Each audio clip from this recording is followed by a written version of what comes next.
Meu nome é Alfredo, e o que vou contar ninguém jamais acreditaria. Trabalhei como caseiro de um casarão abandonado por 3 longos meses. No início, parecia apenas mais um emprego comum, mas bastou a primeira noite para eu perceber. Aquele lugar escondia algo sombrio, algo que jamais deveria ser despertado. Naquela época, eu já estava com quase 50 anos e minha saúde começava a cobrar o preço de uma vida inteira de trabalho duro. Um conhecido da minha cidade veio até mim dizendo que precisava de um caseiro para cuidar de um antigo casarão no interior. A oferta parecia estranha, porque o lugar estava vazio há décadas, mas o pagamento era generoso. Disse que a propriedade pertencia a uma família rica que se mudara para o exterior e queria apenas que o local fosse vigiado. Não pensei 2 vezes. Precisava do dinheiro e, no fundo, até imaginei que seria tranquilo. Cheguei ao casarão numa manhã cinzenta. A construção era enorme, mas estava visivelmente desgastada pelo tempo. Janelas com vidros trincados, o portão enferrujado e a vegetação quase engolindo os muros. Mesmo assim, havia algo ali que me atraiu. Talvez fosse a ideia de silêncio e solidão que eu buscava depois de anos na cidade. O lugar ficava no alto de uma colina, longe de qualquer vila ou comércio.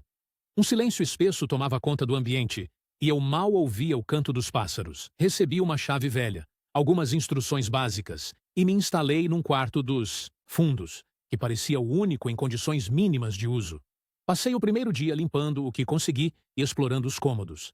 Havia quadros antigos nas paredes, móveis cobertos de lençóis e muitos objetos de valor. O cheiro de mofo era forte, mas a sensação de mistério era ainda mais intensa. Lembro que, naquela primeira noite, dormi cedo, exausto, mas fui acordado por algo que me deixou inquieto. Ouvi passos no corredor, claros, pesados, como se alguém estivesse andando de botas. Levantei num salto, abri a porta, mas não vi ninguém. Ainda tentei imaginar que fosse algum animal ou minha imaginação pregando peças, mas o som era muito real. Aquilo me deixou com um nó na garganta, mas eu não queria parecer covarde. Voltei para a cama, dizendo a mim mesmo que era só o velho casarão fazendo barulhos comuns.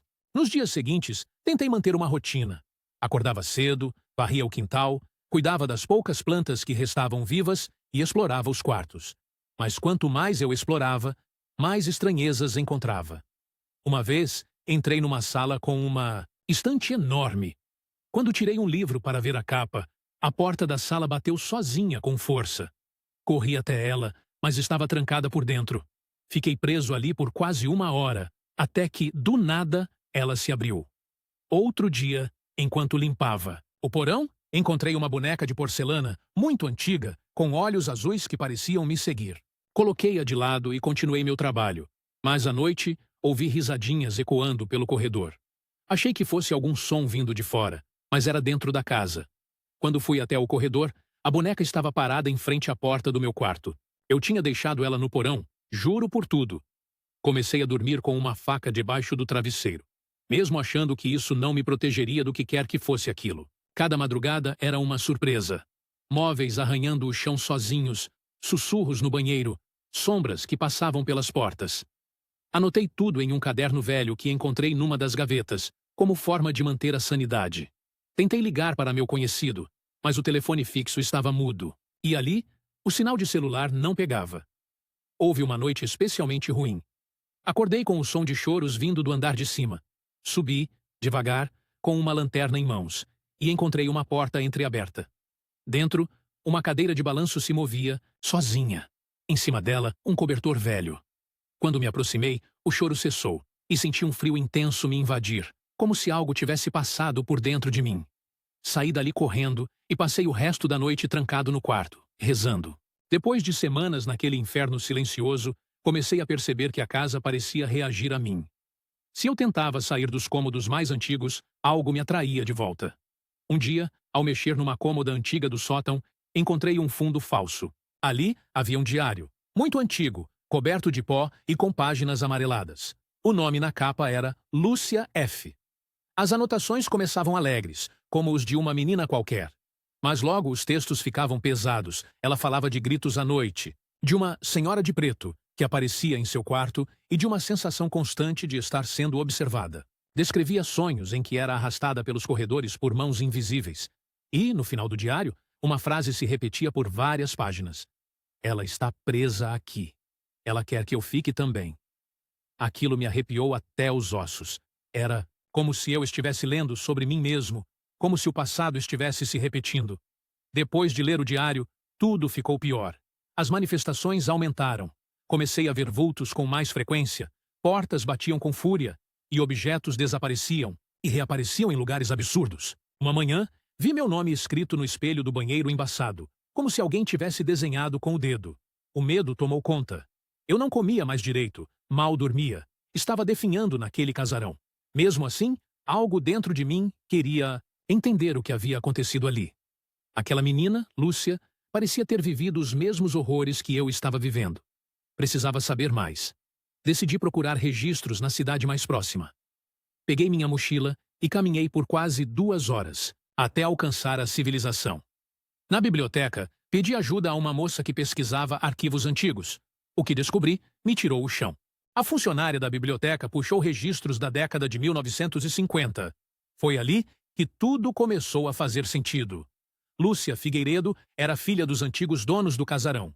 Segundo os jornais da época, ela desapareceu misteriosamente aos 11 anos. A família nunca falou abertamente sobre o caso, e a casa foi vendida algumas décadas depois. Porém, moradores da região diziam que coisas estranhas aconteciam lá desde antes do desaparecimento. Alguns relatos falavam de rituais feitos no porão por um antigo jardineiro da família. Um homem estranho, conhecido por estudar ocultismo. Diziam que ele desapareceu um dia após uma forte tempestade e que o corpo nunca foi encontrado. As lendas locais afirmavam que o espírito dele ainda rondava a casa, acompanhado da alma da menina que nunca descansou. Aquilo me deu um calafrio. Eu estava dormindo no lugar onde, muito provavelmente, tudo começou. Voltei para o casarão decidido a achar o tal porão que aparecia nas lendas. Eu já conhecia um porão simples, mas comecei a bater nas paredes, à procura de compartimentos secretos. Depois de horas tentando, encontrei uma passagem atrás de uma estante. Era uma escada estreita, que descia até um lugar escuro e úmido. Levei uma lanterna, e com o coração acelerado, explorei aquele lugar. As paredes estavam cobertas de símbolos estranhos, escritos em uma língua que eu não entendia. Havia velas derretidas, ossos de animais, e no centro, um círculo com marcas, vermelhas desbotadas. Um altar. Ali, entendi tudo. O casarão não estava apenas assombrado. Ele havia sido palco de algo muito maior. A energia dali era pesada, sufocante. E naquele momento, ouvi uma voz atrás de mim dizendo: "Agora você sabe demais." Fugi daquele porão como se minha vida dependesse disso. E de fato, dependia. Desde aquela noite, as vozes não pararam mais. Começaram a falar comigo, a me chamar pelo nome, a implorar que eu ficasse. Eu me sentia como um prisioneiro. Toda vez que tentava sair pelo portão principal, algo acontecia. Ou ele estava emperrado, ou eu desmaiava sem motivo. Era como se a casa tivesse me enlaçado de vez. Comecei a fazer pequenas marcações nas paredes, como via em um filme antigo, para ter certeza de que não estava preso em um ciclo. E descobri que estava. Eu andava em círculos dentro da casa. Entrava por um corredor e saía por outro, mas sempre voltava ao mesmo lugar. Era um labirinto vivo, que me prendia com mais força a cada dia. Eu estava sozinho, faminto e começando a perder a razão. A única coisa que me mantinha firme era o diário de Lúcia. Voltei a lê-lo, buscando alguma dica, uma saída, algo que ela tivesse deixado para mim. E numa das últimas páginas, ela mencionava uma janela específica do quarto dela, que dava para o bosque, por onde ela tentara fugir uma vez. Não tive dúvidas. Corri até lá, empurrei os móveis, abri a janela, e pela primeira vez senti o vento frio da liberdade. Saltei do 2º andar, me machucando feio, mas consegui correr. Corri como nunca havia corrido antes, com os pulmões ardendo e o coração disparado. Quando cheguei à estrada, desabei. Um caminhoneiro me encontrou e me levou até a cidade. Eu estava pálido, magro, machucado, mas vivo, e jurei que nunca mais pisaria naquele lugar. O casarão tentou me manter, mas eu consegui escapar. Levei meses para me recuperar, fisicamente e mentalmente. Às vezes ainda acordo no meio da noite, com os sons daquela casa ecoando na minha cabeça. Tive que fazer terapia, conversar com padres, pastores e até mesmo com estudiosos do oculto. Todos me disseram o mesmo, que fui tocado por algo muito antigo e muito poderoso, Alguns acham que escapei por pouco. Outros dizem que talvez eu nunca tenha saído de lá completamente. Cheguei a denunciar o lugar, mas ninguém quis se envolver. O casarão ainda está lá, dizem. Abandonado, com a mesma aura escura e esquecida pelo tempo. Volta e meia, alguém aparece com uma história parecida. Pessoas que tentaram entrar por curiosidade e passaram mal. Moradores locais evitam a região. Virou um ponto temido, onde ninguém ousa construir ou se aproximar. Guardei o diário de Lúcia comigo. Está aqui, bem guardado, como prova de tudo, que vi e vivi. Às vezes, penso em queimar, mas não tenho coragem. Parte de mim acredita que, se eu destruir, algo pode se libertar. Outras vezes, acho que foi ele que me ajudou a escapar. É um mistério com o qual aprendi a conviver. Mas jamais esquecerei o que aquele casarão fez comigo. Hoje, com meus 80 anos, conto essa história não para assustar, mas para alertar. Nem tudo pode ser explicado, e há lugares que guardam dores antigas, presenças que não descansam. Se um dia alguém te oferecer para cuidar de um lugar abandonado, pense 2 vezes.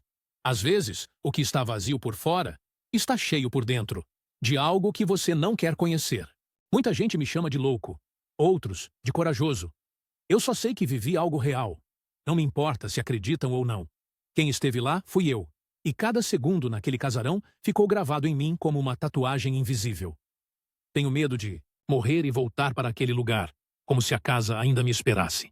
Mas também acredito que, de algum modo, ajudei a alma daquela menina a encontrar um pouco de paz. Às vezes sonho com ela. Está em um campo aberto, correndo, livre, sem sombras atrás dela. Acredito que minha presença lá tenha quebrado o ciclo, ou ao menos dado a ela alguma esperança. O que mais me dói é saber que tantas histórias como essa ficam enterradas. Gente que sofre calada, que é tragada por lugares malditos sem deixar rastros. Falo agora com vocês que estão ouvindo essa história. Se algo parecer errado, acredite na sua intuição. Se um lugar te der arrepios, vá embora. E se alguém pedir ajuda, não ignore. Nem sempre a dor grita, às vezes ela sussurra. E como aprendi tarde demais, o mundo dos vivos e dos mortos está mais próximo do que imaginamos. Me chamo Alfredo, e essa foi a história mais assustadora da minha vida. Uma que jamais esquecerei, e que talvez você também não esqueça. Se você gostou dessa história e quer ouvir mais relatos assustadores, misteriosos e reais, não se esqueça de se inscrever no canal. Ative o sininho para não perder nenhum vídeo e acompanhe a jornada de descobertas que preparamos para você.